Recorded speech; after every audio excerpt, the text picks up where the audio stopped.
Ladies and gentlemen, there's one way to end stubborn attitude forever. Not with lectures, not with pressure, and not with pity. With one brutal, honest habit. Master it, and the world will stop arguing with you. It will start answering to you. The problem: why stubbornness lives. Stubbornness is a mask. It looks like grit. It sounds like conviction. It pretends to be discipline. But most stubbornness is a reaction, a defense against change, a romance with being right, an addiction to the comfort of certainty. People wear stubbornness like armor. They believe it protects them from chaos. It doesn't, it cages them. Stubbornness is the quiet thief that steals opportunity, growth, and relationships. It's why talented people stay small. It's why ideas die in the dark and futures get buried under the weight of, "I was right." Why does it persist? Because three things feed it: ego confirmation. We'd sooner die than admit we might be wrong. Saying "I was wrong" feels like death to the ego, so we double down. Fear of change. Change demands risk. Risk demands exposure. Stubbornness protects from both by freezing motion. Identity lock-in. When your identity is "I'm stubborn" or "I'm a certain kind of person," changing feels impossible. You'd be betraying your story. If you want to end stubborn attitude, you must first stop confusing stubbornness with strength. Strength adapts. Strength learns. Stubbornness clings. The difference is subtle in the moment and lethal over a lifetime. So here is the thesis. There is one way, one daily discipline that kills stubbornness at the root. It rewires your reflexes, it humbles the ego, and it converts certainty into productive conviction. Learn it, live it, and stubbornness stops being your identity. You become unstoppable, not obstinate. The method declared. One way. Here it is, the one way to end stubborn attitude forever. Adopt the daily test and iterate ritual. That is the habit. Not try harder, not be open, not change your mind. One ritual. Test an idea quickly, measure the result honestly. Then iterate based on facts, not feelings. Break that down, test. Take a small, time-limited action that proves or disproves your belief. Quick, cheap, brutal experiments. Measure, collect objective data. This is the part most stubborn people skip. They prefer conviction over evidence. Iterate. Change the approach using what the data says. If it failed, pivot. If it worked, scale. Why this single ritual? Because stubbornness thrives on stories. Test and iterate replaces stories with evidence. It rewires the reward system. Your brain learns to value results over being right. When your brain prefers correct outcomes over self-vindication, stubbornness loses its fuel. 2 rules about the ritual. Small bets only. Every test must be low cost and short, a week, 2 weeks, a single prototype. If you're terrified of losing, shrink the stakes. Tell the truth to the ledger. When the experiment ends, be brutal about results. No reinterpretation, no spin. If X failed, it failed. Write it down and then adjust. This ritual is not soft. It is ruthless to your ego. It forces you to face evidence. To end stubbornness forever, you must practice truth daily. The psychology. Why it works. Why is test and iterate so surgical? Psychology explains it. Action beats argument. When you test, you shift from mental rigidity to behavioral learning. The brain is plastic. It learns through outcomes. Doing defeats debating because debating is internal and looped. Doing produces feedback. Cognitive dissonance becomes your friend. Test and iterate creates small dissonances and resolves them with new behaviors. Over time, your brain prefers the resolution. PATHWA adaptation to the pain pathway defensive doubling. You rewire your default. Reward reallocation. Stubborn minds get reward from being right, ego sugar. Test and iterate reallocates reward to being effective. Results release dopamine. When doing the hard thing produces pleasure, you start wanting truth more than being right. Normalization of failure. Stubborn people fear failure because they conflate it with identity loss. Small tests reframe failure as data, not destiny. You learn that failure is a step, not a label. Psychologically, test and iterate is a controlled exposure therapy to your ego. With repeated, honest feedback loops, your attachment to being right dissolves. You stop defending positions. You defend outcomes. This shifts social dynamics, where before you clung to certainty, now you become curious. Curiosity attracts smarter collaborators and repels toxicity. It's not weakness, it's evolutionary advantage. The ritual in practice, 7-day and 30-day protocols, time to make it tactical.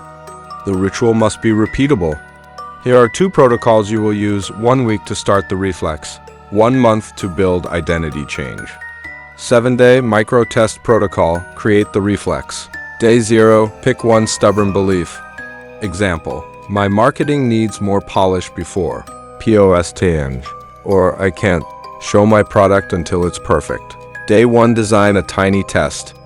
Example test, post 1 raw piece of content and measure engagement for 7 days. Or sell a small $5 offer to test demand. Day 2 to 7, execute and measure. Track views, clicks, replies, sales, whatever applies. Day 8, brutal review. Write outcomes, what happened. Were results better or worse than your belief?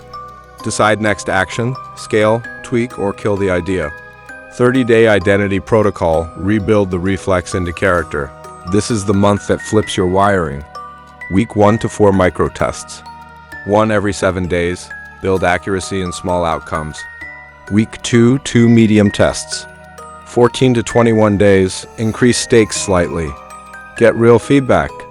Week 3, 1 strategic experiment. A project or offer to an audience. Week 4, analyze, iterate, and publicize results. Share proof. This creates external accountability and shifts social narrative. Key behaviors across 30 days. Keep tests low cost but non-trivial. Each must produce real feedback. Maintain a results ledger, a simple doc with dates and numbers. Celebrate learning, not rightness, after each test. Say, what did I learn? Not, I was right. By day 30, the practice will feel normal. The reflex will shift from defend my idea to test my idea. Your identity will begin to adapt. The tools.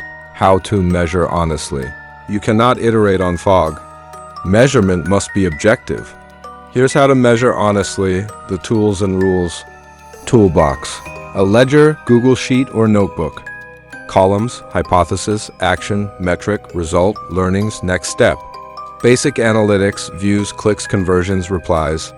Use platform analytics or simple counters. A timer app or calendar to limit tests. An accountability partner or public post to create social proof. Rules for measurement. Define metrics before you test. Never pick a metric after the fact to make the test look good. Be specific. Get feedback is vague.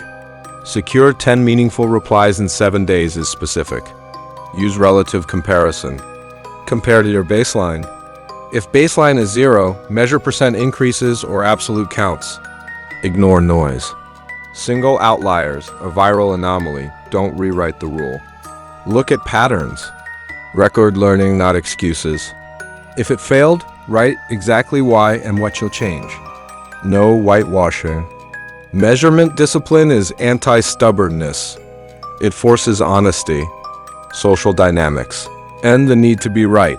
Stubbornness ruins relationships. Ending it improves influence. Here's how to apply the ritual socially. Rule 1, ask instead of assert.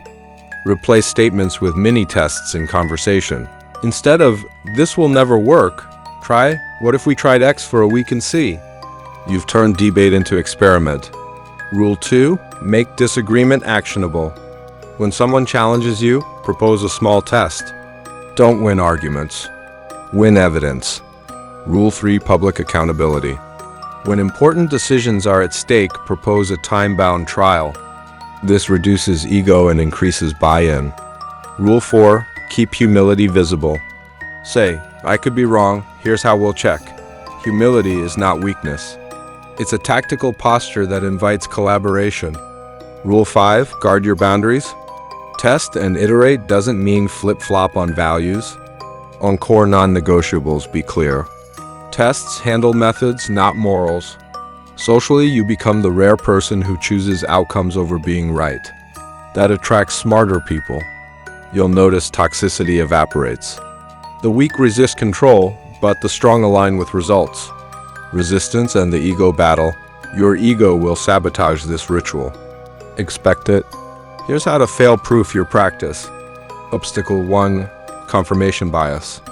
You'll reinterpret data to validate belief. Counter. Write your hypothesis before testing and lock it. No edits until the test ends. Obstacle 2. Fear of public failure. Counter. Shrink tests. Small public tests remove catastrophic risk. Announce a prototype as beta to set expectations. Obstacle 3. Pride in being right. Counter. Celebrate learning publicly. Model phrases. We learned X. This showed Y. Praise process, not infallibility. Obstacle 4. Analysis paralysis. You'll overplan to avoid action. Counter. Set a hard deadline to launch a micro-test. If it's not lived by then, it's not real. Tactical habit. Every evening, answer 2 questions in your ledger. What did I test today? And what did the result tell me? This tiny habit starves the ego of narratives and feeds it facts. Remember, the ego hates being wrong, but it loves improvement.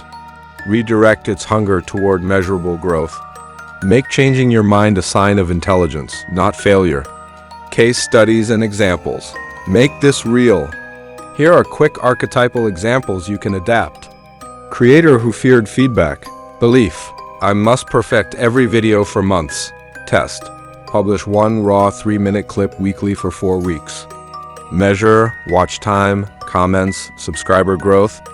Result, early clips outperformed polished versions. Feedback-shaped content. Outcome, confidence in iterating publicly, faster growth. Freelancer who feared pricing. Belief, if I charge more, clients will leave. Test, list one $150 offer to 10 prospects for 2 weeks.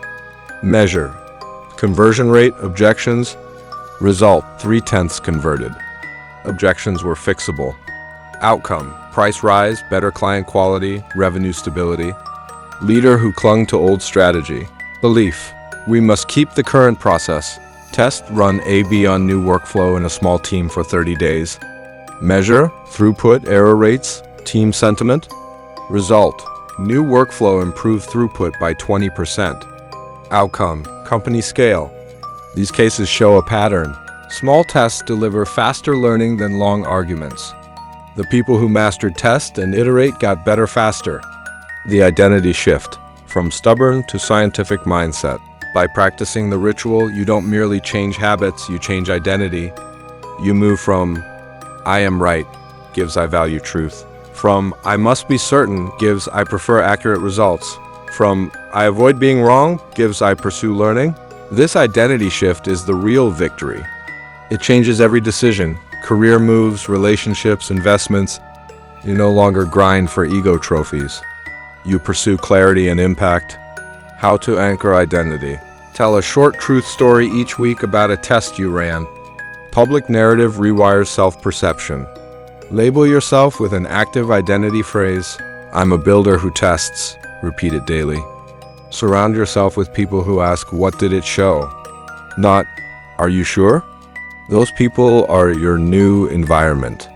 Identity change is the final way stubbornness ends, when being right is less rewarding than being effective. The long game and final imperative. This is not a quick hack. This is a life rule. Stubbornness often wins small battles, emotion-driven. Victories won by convincing others in the moment. But test and iterate wins the war. It compounds. Small tests produce small wins, which compound into big results. Over time, you build a reputation for accuracy, adaptability, and real outcomes. The final imperative is simple. Be brutal, be honest. Be iterative. Daily, run a micro-test. Weekly, review the ledger. Monthly, scale what works. Annually, audit identity. The world is full of people who cling to being right. The rare few become dangerous because they prefer truth over ego. They iterate, they adapt, they dominate. When stubbornness dies, your life starts answering to you instead of your stories. That's freedom. That's power. That's the only way to end stubborn attitude forever. Pick one belief to test today. Design a 7-day micro-test.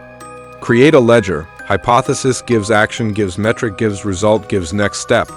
Run micro-tests daily for 30 days. No excuses.